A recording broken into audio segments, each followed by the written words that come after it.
Hey, what's the deal? Motivation Monday. It's your boy Talent right here. Who that guy? Hey, it's your man Amir. I'm in the building, y'all. It's Monday. Y'all know what we doing on Mondays. We try to get all of y'all up and going. We want the world to be happy. We want everybody to be in great spirits and in good energy. For us to Right, do that right, is to right. talk about it. Let me So tell you let's something. talk about it. The root to the evil, baby. The root to the evil. Speaking of that, right before we hit the opener to come on, I got into a conversation with our super producer, who we're gonna bring on as our first guest today. Prophet Pete, bring yourself in, brother. You know, Yeah. he's the super Prophet Pete. producer. First of all, thank you for all that you do.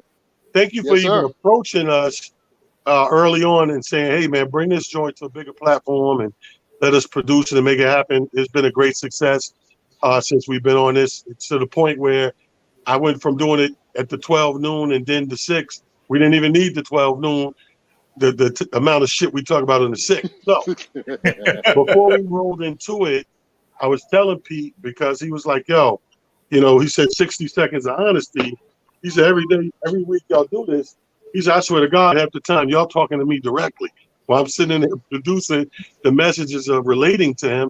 And I politely told him, I said, bro, what people don't understand is, regardless of what the thing it is that you do for an occupation, career, or even a livelihood, regardless of what it is, whether you're an athlete, actor, comedian, DJ, delivery person, construction worker, we all have a process.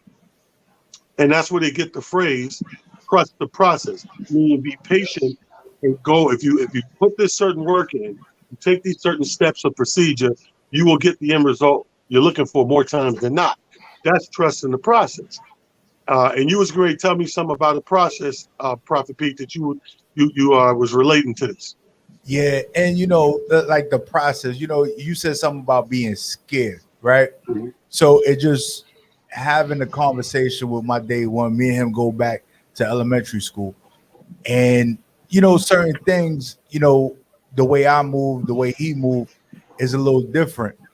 And he spoke to me about eating rice and ketchup, and I'm like, I don't even know what that is because of the way I was brought up, and my father. I had my mother and my father in my life, or whatever. So they made sure that we always had. So being a victim of circumstance, that was one of the things that stood out to me, like over this week, and I couldn't wait for Monday to see what y'all was talking about because after y'all be speaking, I gotta go talk to him. I'll be like, yo, bro.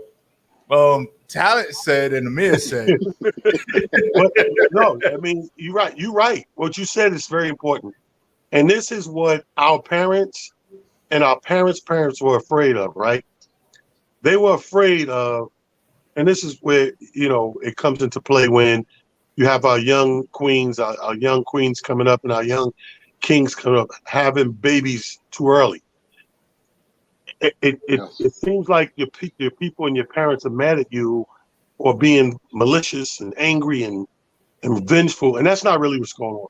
What's going on is they know that most of us anyway, if you're coming from a place of not having a lot, our grandparents, in my case, I could go back as far as my great grands to my grands to my parents.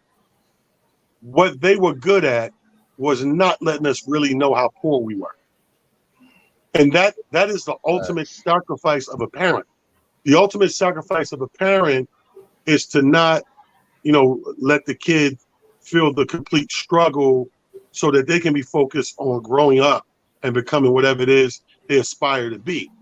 If And that means sacrifice. That means your mother, we don't see it, but there's many a times our parents and grandparents, they probably missed some meals so that we had meals. They probably missed a lot of the finer things they wanted, from clothes to places they wanted to go to people they wanted to see, so that we could go and see places and people and things. So, God bless the people whose parents didn't even have that luxury, that unfortunately their kids got to know the struggle early. And I think the scary part is why we don't want to reproduce too early, is because if that if my kid, let's say my son is 19 and he got a baby on the way, my fear is going to be like, how is he going to be about that baby? How is he going to raise that baby? And that's why in our generation, a lot of parents and grandparents stepped in and they either predominantly raised those kids with the kid, took the kid and raised the kid, or spent a lot of time. Either way, they just didn't want that kid because they knew at a young age, you wouldn't know what sacrifice is the way they know. So if you're eating bread, you probably say, oh, let me give my kid bread. You know what I mean? And he's missing nutrients and All essential kind of vitamins. things. Yeah. So I think that pays a tribute to that a lot. I think you're absolutely right, T. I think you add that, and then you add this little nugget to that as well.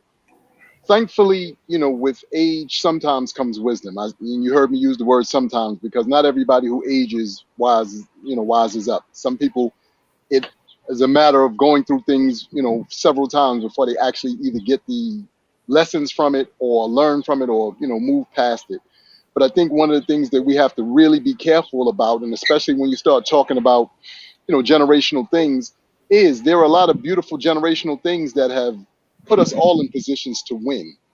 But it comes from not only things that your parents tell, but you also have to pay attention to, what you see your parents do. You have to pay Right. attention to what you see your friends do. Talent is absolutely right. The generational things that we have, all been able to experience, regardless to, what facets of life we're in now, in and including our parents trading, like you said, or not even trading, but saying to themselves, if I sacrifice in these areas, this will allow my child to have things in these areas. We all find ourselves doing that too. I know Talent's a parent. I know I'm a parent. And even though your children may never understand that, and Prophet, I know you're a parent as well. I know even though your children may never understand that, the reality of it all is someday you'll hopefully have a conversation with them and you'll be able to laugh about, hey, remember that time you saw this, that, the third? Yeah, I was always wondering about that. Well, it was one of those moments for mommy and daddy that we figured that we had to do specific things so that we can make sure that you had specific things. Now, your kid, in all fairness, will still be angry and upset and all that. But here's what I've learned. Who cares? You know that in your heart you did the right thing. You know that in your heart you did what was necessary in the moment. And I want everybody to listen to the last statement, in the moment. Doesn't mean it was perfect. Doesn't mean it was absolutely right. It just means in that moment, at that particular time, you figured to yourself this was the best option that you had. Now, never are you always going to be able to please everybody, including your kids, when you make these kind of sacrifices. But what you can know and what you can think to yourself is, in your heart of all hearts, at that moment, at that time, you knew and thought that that was the best thing to do. That's how you got. That's where you got to leave it. And as parents, that's one of the toughest things to do. And as a friend, because we find ourselves doing this sometimes when it comes to even our, associates and friends. You ever try to give one of your friends advice and you know they need it and they don't really want to hear it. So you go, you know what? I'm going to let you rock out. And then they double back to you and go, you know what? You told me that. And you go, I know I shared that with you, but you wasn't ready to hear it at that time. So I don't want to be the one to, force something down your throat. I just want you to be aware of these Right. particular things because it puts you in a good space. But You know what I mean? am I lying? Like that to me, that's damn near everything my mother told me growing up. I had to go back and eat that and be a man and tell her, damn, mom, now I Thank see you. this. Now I see. Like I didn't be quiet about it because I wanted her to understand that I now understand. And in understanding my appreciation went another mile further, because when I was a young, hard head, think I know it, you know what I mean, type of a teenager, adolescent, you can't see the forest through trees. So you fast forward another decade. It's for some of us it take longer than others, but you fast forward and you go back. And I remember going back more than one occasion telling my mother, because you learn these things on different occasions. And I go back to my mother and I would sit down, God bless her dad, before she died. I was like, Mom, yo, and he said blah, blah, blah. And she just sit there. And one thing about a good parent is we know it's growing pains. So it's not like we do with our friends, like, told you, stupid ass. I told if you have a real, you have a parent with some class, they're not gonna do that. They're gonna be like, I know, baby. I just tried to tell you, like Amir said, you wasn't ready to hear it at that time. If you don't mind me asking, Pete, how many siblings you have, if any? I have two. I have I'm the oldest out of three. Okay, And so you the oldest. well, I would say out of four because Okay.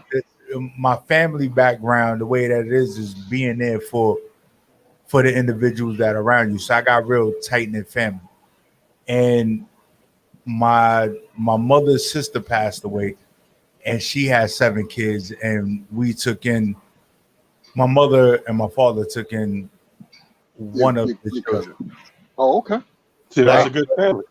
Right, but outside of that, everyone from the family took in one of the Everybody chipped in Okay. to raise these kids. everybody chipped in and did it. So I don't know no other way. Like So you guys were the Black Waltons.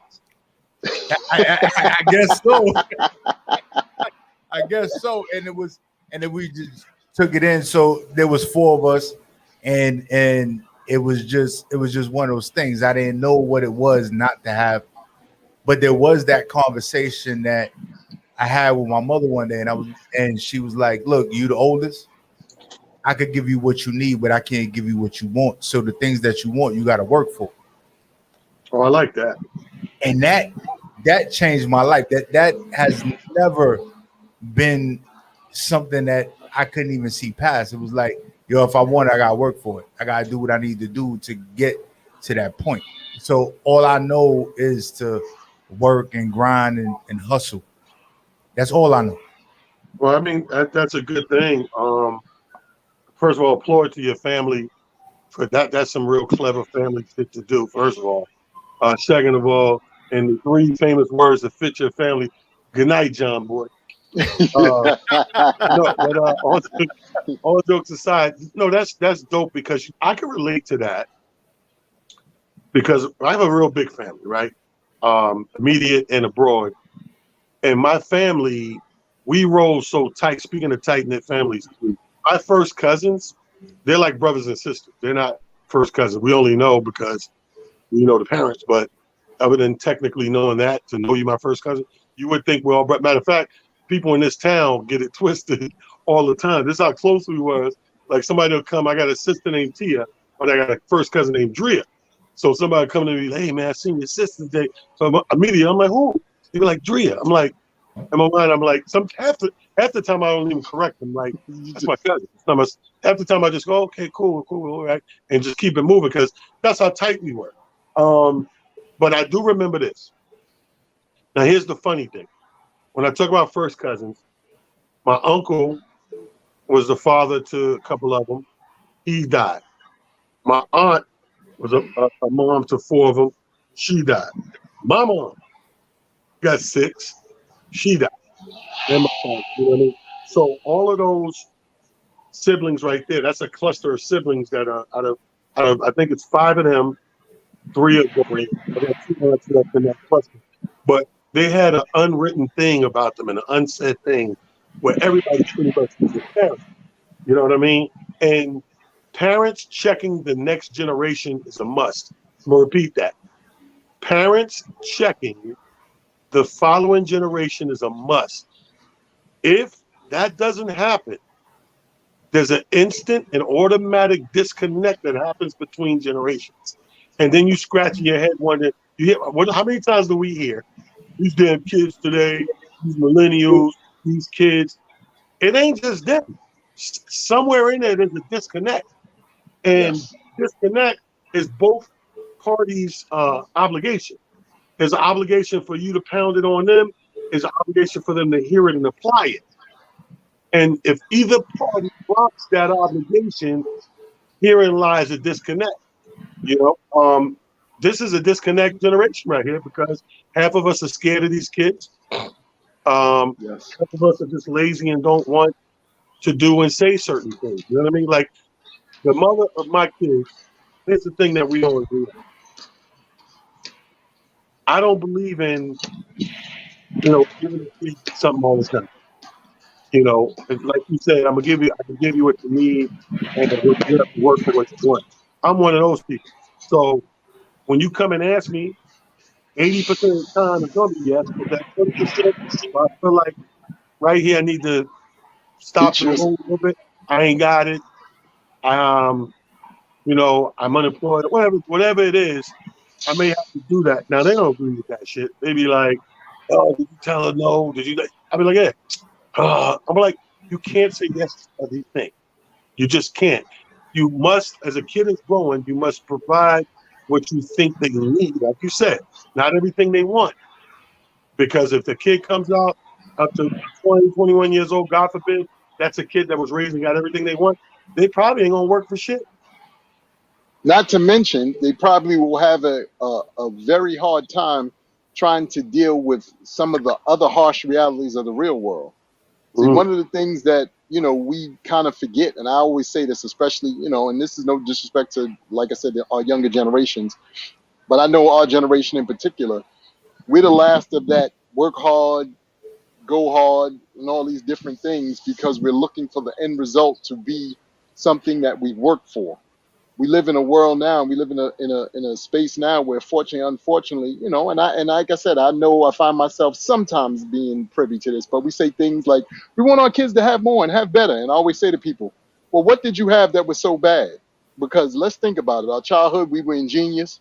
We did stuff like race ice cream sticks down the by the side of the curb when it rained to the gutter. right.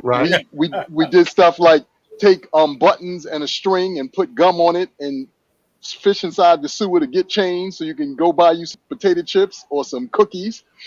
We played checkers with Skelzy. rocks, and we played Skells, we played checkers with rocks and glass. We played Johnny on the Pony.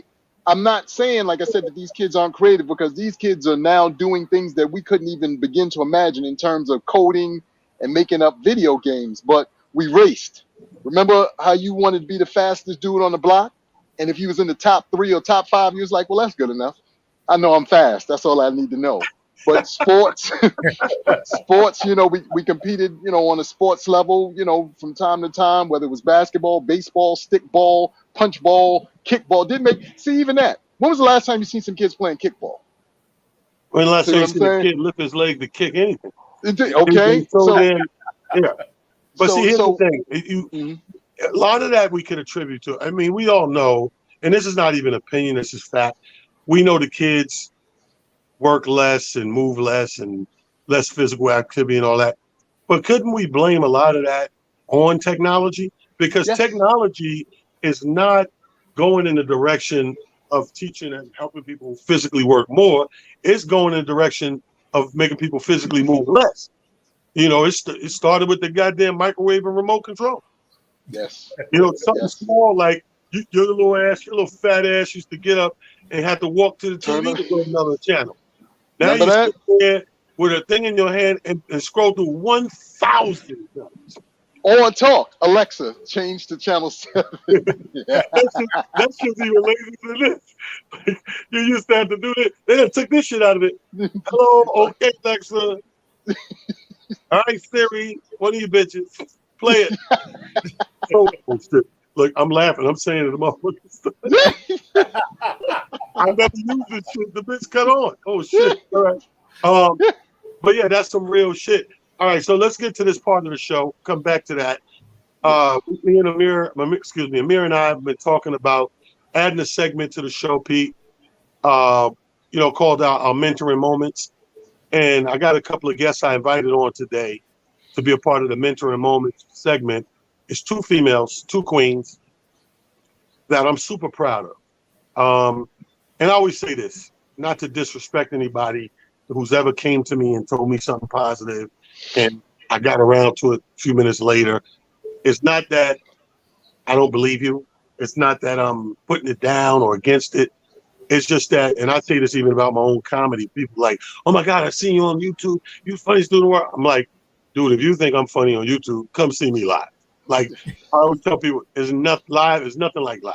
If you think that shit's funny and you sit there watching on your phone, I'm gonna kill you. You're gonna have a heart attack live. So it's the same thing with people and projects. This couple of queens, and I'm gonna let them kind of give more detail, but they started a new business and a new business venture in this venue that they call Urban Euphoria. And I've seen, I spoke to one of them because she's a fellow comedian. And she told me it was coming, it was in the works and all this stuff. All right, well, when it get done, holler at me, whatever. And then they put out a promo video.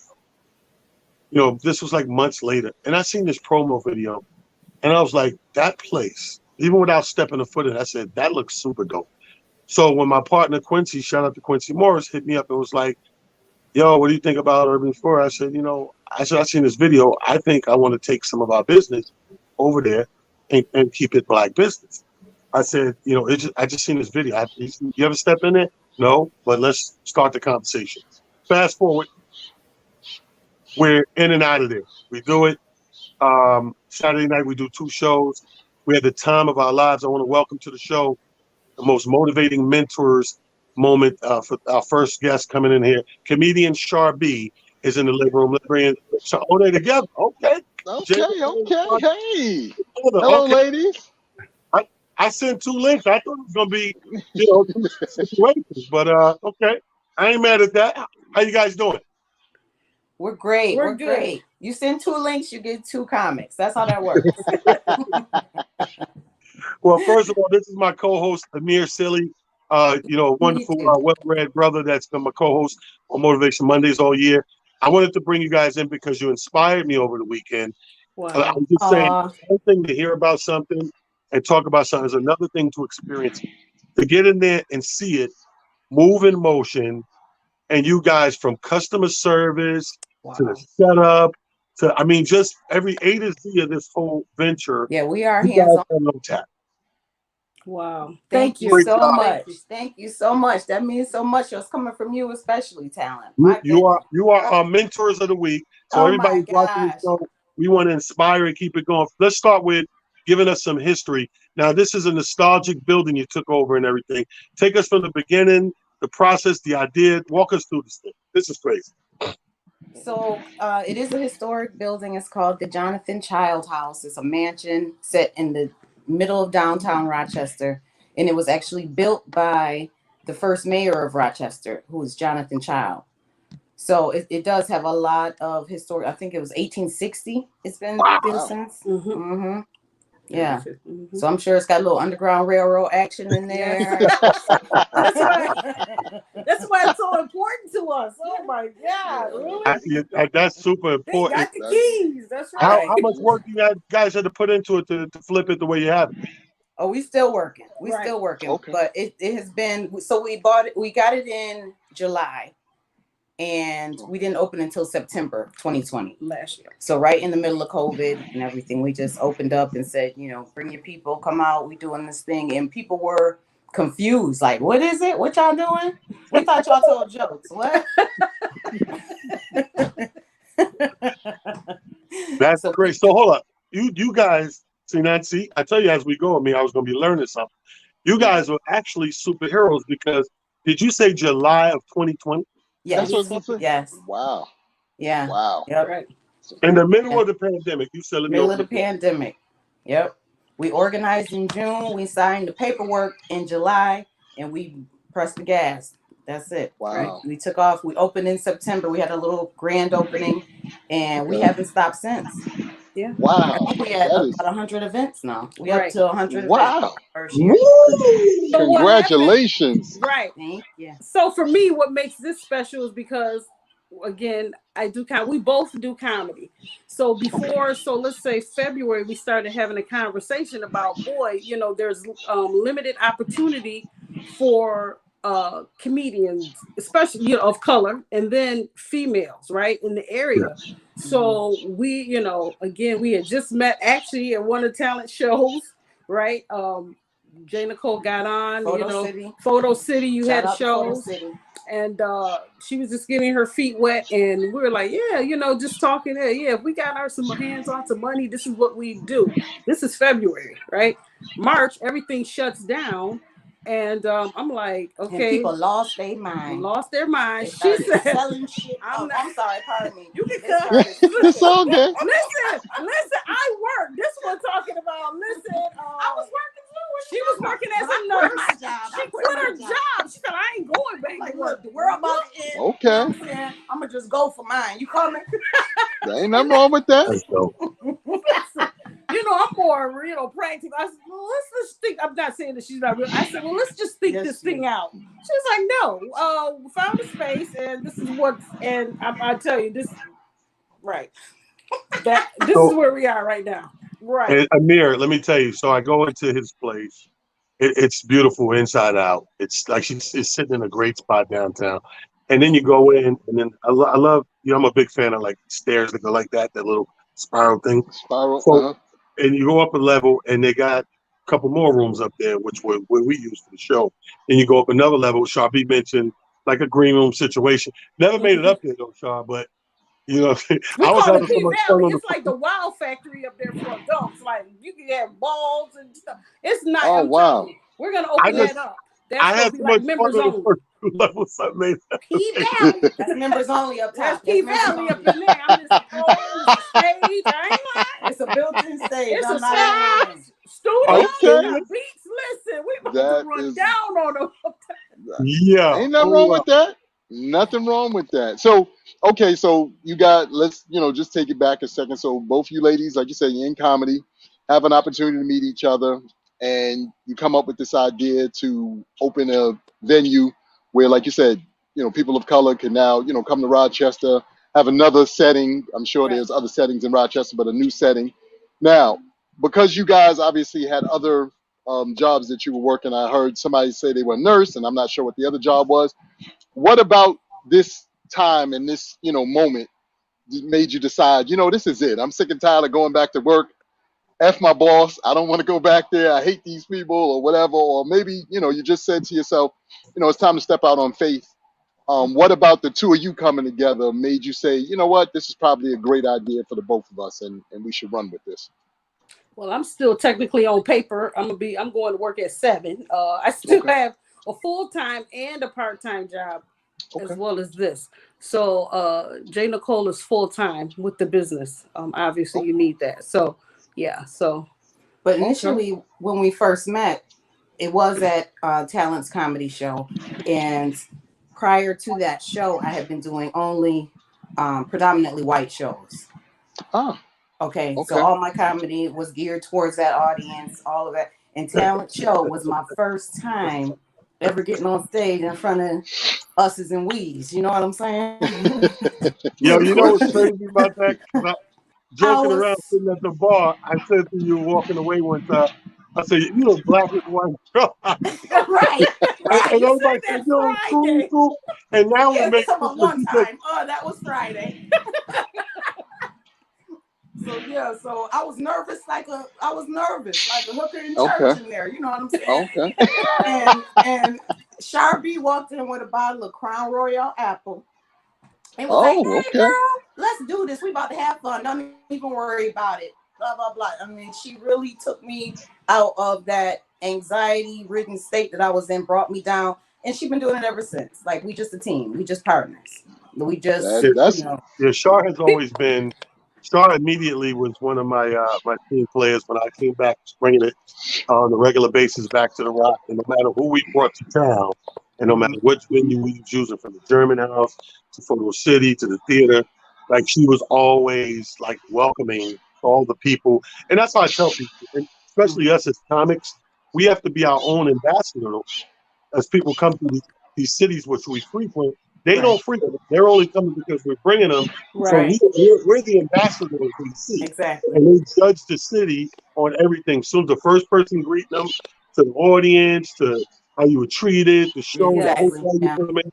And they leave and they tell other people who probably in the future will make their way to Rochester. So I think you guys are probably two of the best ambassadors I've seen in the last 10 years in the Rock. Thank you so much. Thank you right. so much. We really try. We really go above and beyond. Like you said, you was there. You saw us. We worked that thing from beginning to end. We bust the tables. We do the floors. We you know, if I got to put in a drink order, if we do it all because we want people to feel the way that they should when they come into an establishment like ours. We want them to feel like they're the most important person on the planet in this moment. If we can create that feeling for you, that's what we do. Right. And that's a big ass kitchen. I was thinking about how much y'all want to convert it to a 2-bedroom apartment. Right. Listen. It's got a bathroom already. It's got a shower. Listen. Well, Have a Urban headquarters in the Euphoria, basement. You know? Urban Euphoria is that place to be, ladies and gentlemen. Rochester's new exquisite venue of opportunity, black owned, running black, rooted to the truth. Yes. And it's time for us to definitely put our money where our mouth is No. and support each other's businesses. I applaud you guys. Thank you Thank you for so being our much. We appreciate you so much. Thank Motivation you. Monday, man. What's Yes. the Yes. website people can check it out? It's UrbanEuphoriaLLC.com. So it's all one Urban word. All Euphoria one word. LLC.com. .com. UrbanEuphoriaLLC.com. Thank you, Yes. Queen. We'll Okay. put it in the Thank you, Queen. comments. Okay. Okay. Beautiful. Thank Salute. y'all We for having appreciate us. you. Thank you for coming out. Amir, we hope to see you up Oh, Yes, he there. I'm gonna gonna have get there. I'm Yes. gonna have to get up there. I keep You're going to telling have T. to. We're trying to I have get a talent to get a residency. It's a whole vibe. You'll love it. I'm telling you. It was okay. all in the plan. We Yeah. We working on it. We we working on it. definitely. Okay. We Have a appreciate All great right. day, both of ladies. you. All right. That's Thank what I'm Thank you. y'all. talking Beautiful about. Thank you sisters. so much, Take everyone. care. You got Bye it. Thank bye. you. Mm. Wow, man, that's Yeah, but dope, it's a T. hey, bro. I know it sounds crazy when we're talking about it. Imagine walking in there and seeing what I'm talking about, like, because that's how I was. Like, I heard about it. I even seen the promo, and the promo had me. I was like, that looks like some different, sexy, grown stuff. You know what I mean? Yeah. And then I got in there, and I was like, yeah, okay, yeah, like this is, okay, you freak it different. You freak it different than you normally would, but we're no stranger But that's to what being, that yeah. to the point of motivational Mondays, and this mentoring section in particular. That's one of the other, beautiful things about us as a collective. We tend to see things in ways that people can't even begin to imagine. First of all, to hear that they've converted a old mayor's mansion. Let's think about this, people. They didn't convert the PAL. They didn't convert, the whatever. They converted an old mayor's mansion. Now, for Hmm. any of y'all who live in various places around the country, because I want y'all to really understand how imperative and how important their story is today to all of us. These are two young ladies who stepped out on faith during the pandemic, by the way. They didn't wait until this was over. They didn't wait till things supposedly are back up and running and everything is dope and good. They took their faith and put it to the test in the here and now. And I'm saying that to everybody because we have to really understand that. And I've, touched upon this a little bit last week. This is what I mean about supporting one another. This is what I mean about cheering one another. There are a million beautiful ideas that have yet to be gotten off the ground, but they haven't gotten off the ground because people are scared. Most of us sitting around terrified. We think that our voices aren't enough. We think that the work that we put in or the stuff that we do or how we go about our daily life isn't enough. And I'm here to tell you that all it takes is those little steps daily and consistently. And then you have something like those two wonderful ladies who were just on have close or even better. Or let's put it this way, it's not about close or better. It's just about you bringing your touch to the world. This world has what, 8 billion people or some crazy number like that? Think about it, y'all. That's a lot of people to be able to bring your special voice, your special style, your special energy, whatever it is, to this beautiful place called the earth. And the only way that that could happen is you have to step out on faith in your own way, believe in you, and know that there are wonderful people like Talent, wonderful people like those two ladies, wonderful people like myself, Shauna Riley, Alfreda Jackson, Adrian Osborne, all of Trina Pinker, all of these beautiful people whose names I'm seeing here in the comments. You guys, you go out, you do the legwork. Y'all go out and support. You then go and tell people about these venues and about these places, which then make other people want to go and experience. Hmm. And that's all this is about, y'all. Each one teach one, and all of us helping one another. We're a community for a reason, y'all. I saw this week. We talking about being motivated. I don't know, somebody, I think it might have been Adrian or somebody sent me a thing that said, we're no longer calling ourselves, I forget it, black people or the minority or whatever. They said, we are the something majority. And I was like, true. There's more of us on the planet than the other people on the planet. Y'all, if you think I'm lying, look at the colors for what they are. Black, brown, cream, yellow, whatever. Those are colors, y'all. White is the only color that's not necessarily a color.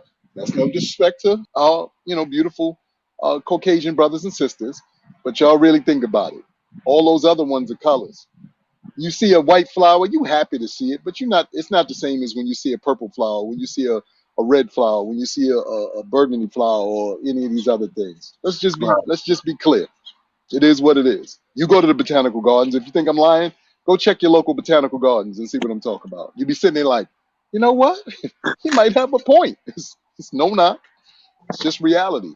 But I love to see and hear stories like those two beautiful young ladies because it keeps me inspired. It keeps me saying to myself, there's still more work to do, y'all.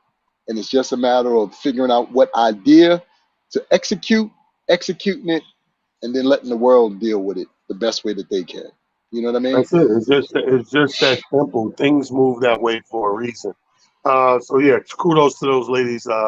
Jay Nicole, my girl Sharby, two comedians up in Rochester that care about the community enough to invest in it. Now, let's stick on community in general. Here's what I want to motivate our community. I want people to get out of their own way. There's a phrase called "get out of your own," and it's one of the realest things they ever wrote. Because a lot of us keep finding a way to be in our own way, and that's the only holdup. That's the only, yield back, if you will. When people go, "Oh man, every time if it ain't one thing, it was enough. Every time do this happens." Boom, boom. Well, maybe whatever it is that you're trying to aspire to do, whatever that thing is, because I don't know what it is, you know what it is. But whatever it is, maybe you have to focus enough and put enough energy in it that the other things are not getting in your way. Because a lot of us like to part-time our way. And a perfect example is I have a bunch of comedian friends who are aspiring to get to that next level, trying to get to a level what comedy clubs call putting asses in the seats. Like, if we throw you up in the advertisement, could you pack the place? Could you put asses in the seats? That way you're worth your weight in gold. If not, why would we book you? Why would we put you in there? We're losing money instead of making money. Because people got to understand, at the end of the day, it's still a business. But what I watch some of my comrades do, people that do the same thing I do, and they wonder, well, TV, blah, blah, blah. That's because when I made the decision to sacrifice to do this thing to be the best I could at it, I knew there was going to be a lot of stuff that I was giving up. That's what sacrifice is. We just talked about that on the front end of the show about our parents with us. So you know that there's going to be a lot of that stuff. So what I know I can't do is, I know to get where I want to go with it, I know I can't part-time it, so to speak. I can't bullshit my way through it.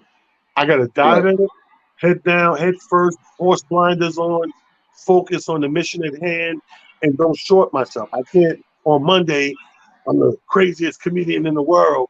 I'm doing everything. Bring it, baby. And then by Wednesday, I'm like, man, fuck that stage. I'm not doing that shit. Fuck them people. I don't care if they laugh, blah, blah, blah. Then I'm part-timing it. Now what I'm doing is I'm taking a step forward, 2 steps back. Step forward, 3 steps back. I'm getting my own way. Yes. I'm getting my own way. So it's something simple like you have a project. And by doing the due diligence and research, this project is going to cost you $9,000 to make it happen. You've been working, you've been saving, you've been doing all this little extra stuff, blah, blah, blah. You get up to $9,000, but you go tricking in Miami one weekend, spend 3 of it back. Now you set back 3 back. You just got in your own way. Yes. And that's just one analogy of that, but there's a lot of people that continue to do these things. It's like you can't be the positive voice in the community, but we keep seeing you getting arrested and smacking motherfuckers up on the block, or stealing, or, you know what I mean? Or domestic. Yes. You can't have it both ways because people only are going to go, believe it or not, it's not a believe what I say, it's a believe what I see. Yes. And it goes, I look at Martin Luther King shit, right?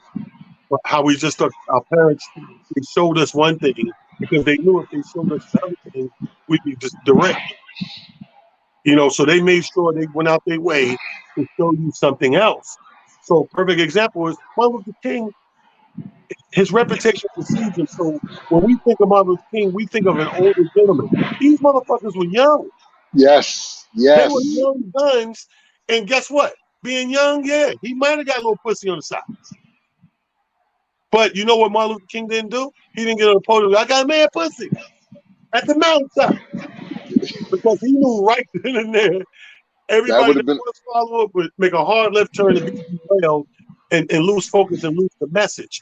I say all that to say, whatever that thing is, these young ladies, like the reason I brought them on, because believe it or not, whether people tell them or not, there's youth behind them in that community. And whoever hits that website, just looking at her like, damn, these two girls did this? And you heard what she yes, said. It meant so much that it is more meaningful that we know this motherfucking historic building got something connections to slavery. That's what makes it yes. more meaningful that in 2021 or 2020, we got Changed it into the house. yes. It's funny because the old dude did say that at the bar to me. He's like, shit, you couldn't come in this motherfucker back in the day. And this dude was older, so he's talking 60s. He said, shit. He said, look at it. I said, look at it now. No. That's you hit so many points there. I think one of the biggest ones you hit is the staying consistent and continuing to put one foot in front of the other. When I was a kid, my dad used to always say, listen to what people say, but watch what they do. That was his saying. My pops, he ran that into the ground, so it's instilled in me almost like freaking breathing and blinking. But I've also always used that in every facet of my life. So to your point, and to the people who are tuning in and who will be watching this later, yeah, you always got great lift service from some of your peoples. Oh, yo, I got you and this and that, and I'm gonna be right there. And then when the time for them to show up, or when it's time for them to show and prove, you're looking Well, around. What happened? So I don't, and I'm not outing anybody. I'm not saying that to put anybody on blast or anything like that. What I'm saying is you have to run with the people who are also running with you. I hear all the time people say, I'm cutting this person off, I'm cutting it. Look, you don't got to cut people off. People fall by the wayside all on their own because trust and believe, when they see you running a certain way and they know that they're not built for it, they're not going to run that way. You can, right. you best believe that. You best believe that. So you just keep running. And what happens is if they're smart enough, they'll say to themselves, I'm not prepared for it. Maybe do some do some exercise to get themselves prepared for it and try to catch up to you. But even if they don't, they was only supposed to run with you for part of the journey anyway, so don't worry about it. They did their leg. They did their leg. Yeah. We love using analogies. It's like running the 4x4 100 or whatever that is, or 2,000 meters, 200 meters. Everybody's got a part that they do in order to get to that finish line. And sometimes some of the people who are in your circle aren't trying to make it to the finish line with you. They were there for the beginning. Some people came in the middle. Some people came in on that third leg. And then you got some people who are going to run with you from first leg all the way to the finish line. But what I'm saying to you is recognize those people and those individuals, men and women, friends, family, and foes, and utilize their energy, utilize their spirit, utilize what they, bring to the table to push you forward, to keep moving in those directions. Do not allow yourself to be sidetracked by this person over here. All of a sudden they got a flat tire and they can't be helpful, this, that, the third. I'm sorry. When I get to this finish line, I'm going to send back some help because I'm trying to get to this finish line. And right now, my focus is on this finish line. But I say that to say that goes with everything that you're going to see yourself or you see yourself doing in life. And that's why, to me, this Motivational Mondays is so important. As I tell y'all all the time, y'all have no idea how motivated and how happy I am for Mondays. Because when I get on here, I get an opportunity to say and speak from my heart and hopefully give you guys nuggets and various things that hopefully allow you to bring them forward into the world and utilize them within your circle, so then you're helping the people in your circles move forward. Because the only way we're all going to reach the finish line is if we're all running together. When Together. you look at other groups of people, and again, this is no disrespect to anybody. We've talked about this extensively, not only on our Friday show, but on this show from time to time. Other groups run together. That's the reason why they have the successes that they have. They don't always like each other, but they're going to run together and they're going to work together some way, shape, or form because they know that there's strength in those numbers. And we've got to understand and we've got to start saying to ourselves, there's strength in our numbers. Even if it's a strong 15, that's a strong 15. And if a strong 15 got to go up against a strong 50, so be it. But the point is, that's a strong 15 because within that 15, there's going to be about 5 to 8 people who got ideas that the rest of us haven't even thought about. And they're going to help move the situation forward. But we got to depend on that. And we got to say to ourselves, who within my circle already has certain abilities that I may or may not have? That's something else that we have to be honest with ourselves about as we run and we motivate ourselves. You can't know everything. It's virtually impossible. I'm not saying that you can't have knowledge of things, but you can't specifically know every darn thing. You know why? Because you're going to miss something one way or another. So what it behooves you to do is surround yourself with smart, motivated people who then do what they can to say, okay, this is the way you're running. I got you. I'm running with you. We're going to work together. We're going to get this done. These motivational Mondays are just that. These are us giving you nuggets and tools that help you find those people in your circles, whether it be myself, whether it be talent. Y'all see, I'm an open book. You can hit me up anytime. If I can give you a motivating word or, help move you forward to the best of my ability, I'm here for it because in my experience, as I've always shared with y'all, all of the beautiful things that have happened in my life have happened because of all the beautiful people I've helped. That's just the way it works out in my mind. Now, some of you may be against that. Oh, you doing it for this and you doing it for that. No, I'm doing it because it's the right thing. We look for whatever our motivational thing is in our lives, and everybody goes, well, mine's is money. Mine's is being married. Mine's is having my kids, and all that is great. But fortunately, unfortunately, we lose kids. We lose significant others. We even lose money. Trying to do the right thing, though, All the that's time. always going to be with you. But, That's yeah. always going to be with you. You know what I But see, all mean? the So time when you look, here's the thing about loss. Two things, people lose a lot of shit and it doesn't wake them up a lot of time. But the two things that almost you can bet your bottom dollar that will evoke change in your life is when you lose lives, lost loved ones, and when you lose a substantial amount of money. yes. For some reason, that wakes you up to say, wait a minute, oh, let me, and you 9 times out of 10, more than not, learn from said situation. When you lose other shit, like OPM, OPM is other people's money. When people get somebody to invest in them, whatever, it may be their passion. This person may have some money to invest, whatever, and they invest in the passion. And if it flops or falls through, nothing comes of it. It stings the person who lost the actual purse. It hit different than the person who idea didn't fly. The person who idea this, he don't have the money sting, right? So he reminds me of the guy that just get out of jail.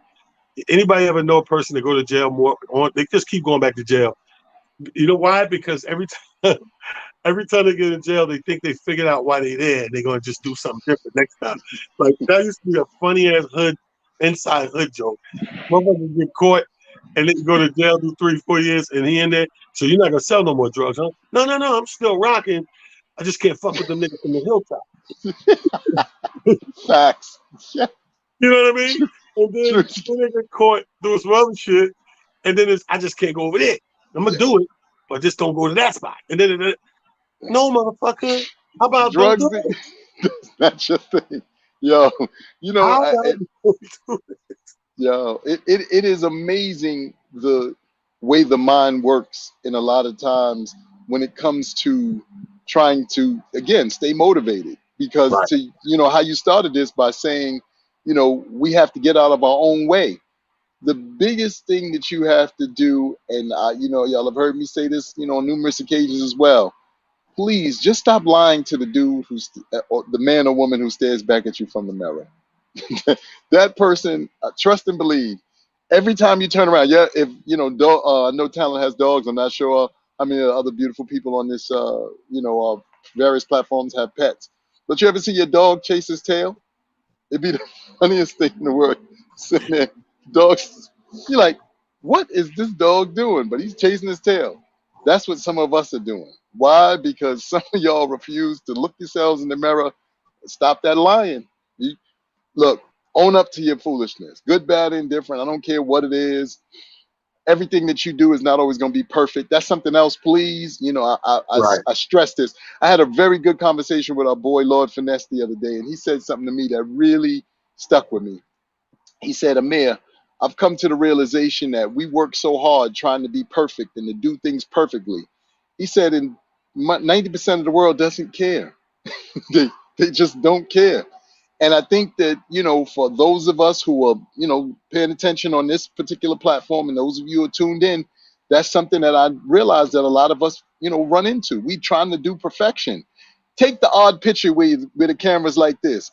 Do stuff that you wouldn't ordinarily do. You have no idea who you're motivating with those moments as well. Everybody knows that you're a straight shooter. They got that part. They look, they can bank on that. It's like, you know, night is gonna come at this time. They know that. Do some stuff sometimes outside of yourself because that allows the world to see just how real you are, just how normal you are. Perfection is a myth. It's an ideology that almost really doesn't exist. Does that mean that you shouldn't do things to the best of your ability? No, that's not what I'm saying. Does it mean you shouldn't do things with the intention of giving your absolute best and bringing your absolute best to the table? No, that's not what I'm saying. But going into anything, saying to yourself, it's got to be perfect, you're kidding yourself because as Talent can tell you, I'm sure with what he's doing with his merchandise, yo, they didn't send my stuff. I still got to go do this show. So there's no merchandise, me going to rock this show, you know. So there's no such thing as perfection. There's just making adjustments. Y'all have heard me say this too. This is me. This is my phrase. Make the adjustments to win your championship. I don't care what those adjustments are because I don't know what your championship is. Only you know that. But because you know that, then you know what adjustments need to be made. And stop letting people talk you out of said adjustments. You go to your friend, yo, let me run this by you. They tell you something crazy and you go, yeah, you know what? That makes sense. They're not running your race. They're I'm glad you listening said to that. you, you That know, leads but they're into not my running your next thing. race. I'm glad you said that because that leads into my next thing, important thing that I've encountered the last about three major times in the last 2 weeks or maybe 10 days. 3 times, 3 different people, 3 times. Communication. If you're running a business and you're trying to get something done significantly, what's your business? You might have a side thing. You might work corporate America, whatever the case may be. If it involves other people, you have to communicate. Here's a problem a lot of people have. People, and I'm not just saying black folks, because people in general do it.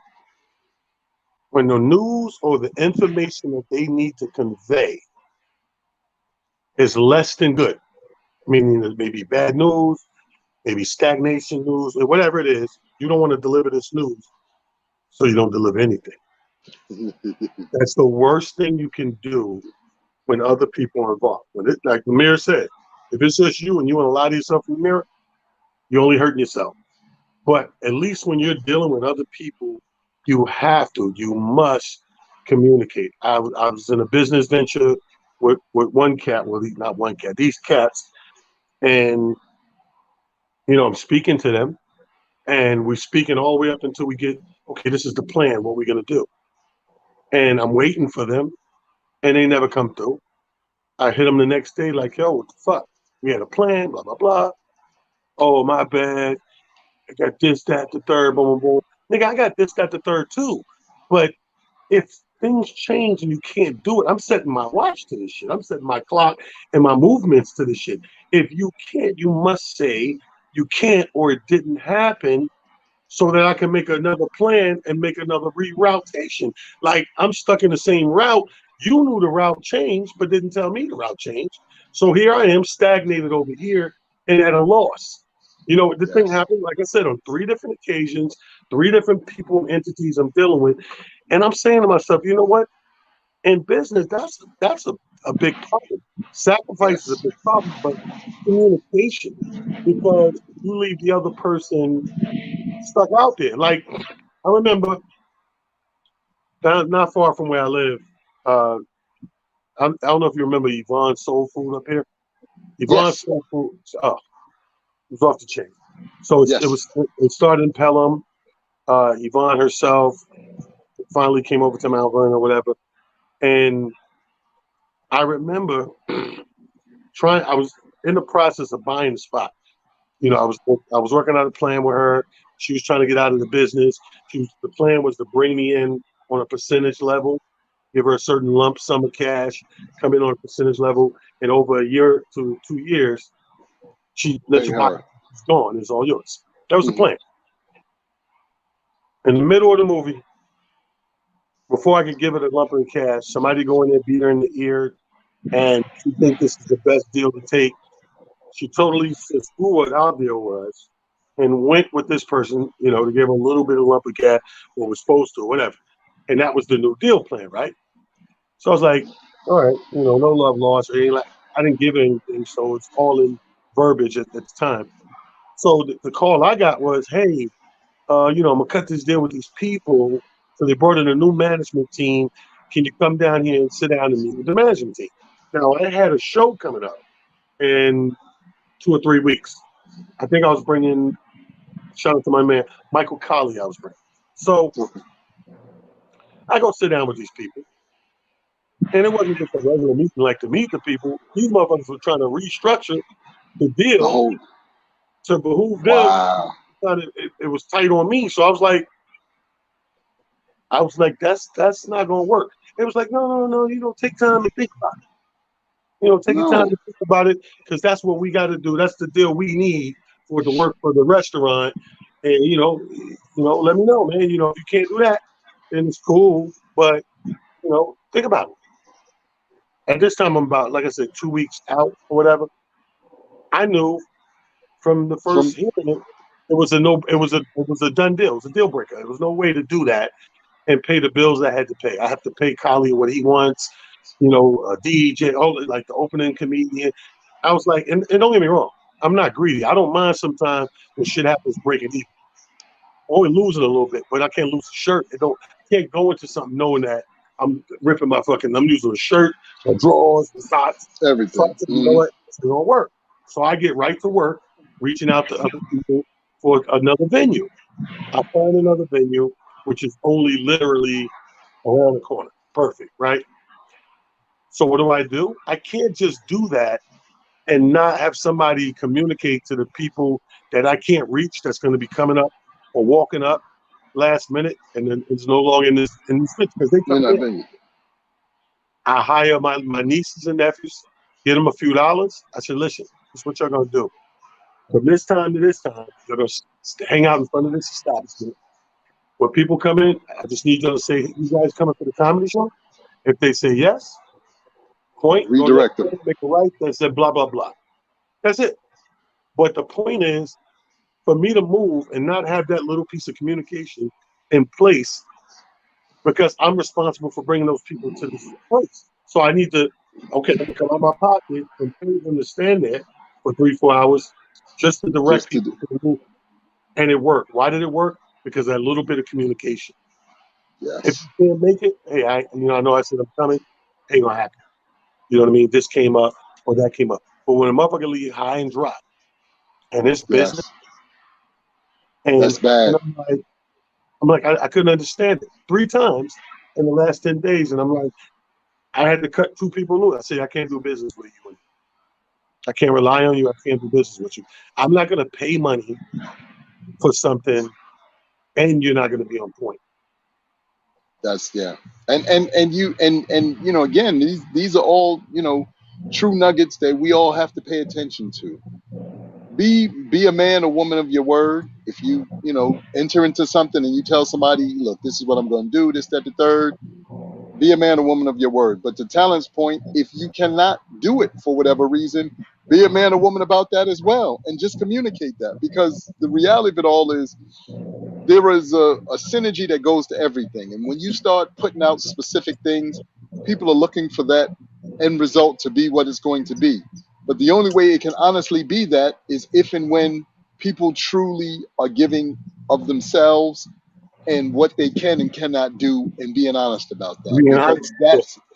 that's how we get, that's how we get things done. It's so funny. You asked everybody a while back about that Summer of Soul thing, and I watched it, and we didn't get a chance to talk extensively about it, but I'm just going to talk about it real quickly. The reason why I'm bringing that up is because, to your point, the gentleman who was able to put together the Summer of Soul thing, it was about relationships and him bringing to the table and communicating, hey, this is how this is going to happen, this is what's going to happen. Did people back out of things? No question. Were people not forthcoming when it came to certain things? No question. But bigger and better than that is he was able, for the most part, to get people to agree to do what they said that they were going to do, and give Harlem and the world a concert that Historic. is not only historic, but goes down for so many reasons. Because as I watched it, what I also took away was, again, a moment where we as a collective got together and did something amazing. To see that many people and to hear the numbers were something upwards of 300,000, and there was no incidences to speak of, and all of this beautiful stuff, and just us looking in our various different ways, enjoying ourselves. This is what I'm talking about, y'all. This is what we can accomplish when we give ourselves that opportunity, and when we believe in one another, and we trust the process, and we trust each other. That's huge, guys. Huge, huge, huge. But we gotta work from that ideology. We gotta work from that, standpoint. That's the best way for us to get things done.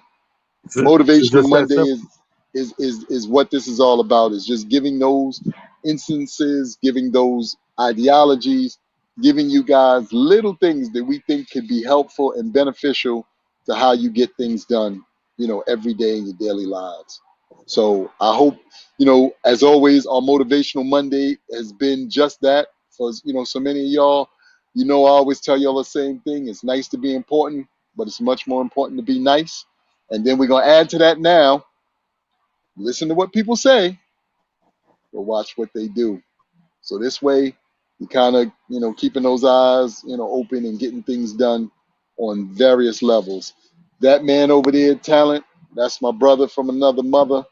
I enjoy doing this every Monday with you guys. I appreciate y'all for tuning in. Everybody, the people in the comments, y'all have no idea. Like I said, y'all motivate me to come on here every Monday. And let's tell a friend to tell a friend. Let's get this thing up. Let's get it running. Let's go crazy with it, so that people all over are getting motivated by what we do and motivated by Listen, you guys. love you guys. Everybody be safe. We love you. Nothing you can do about it.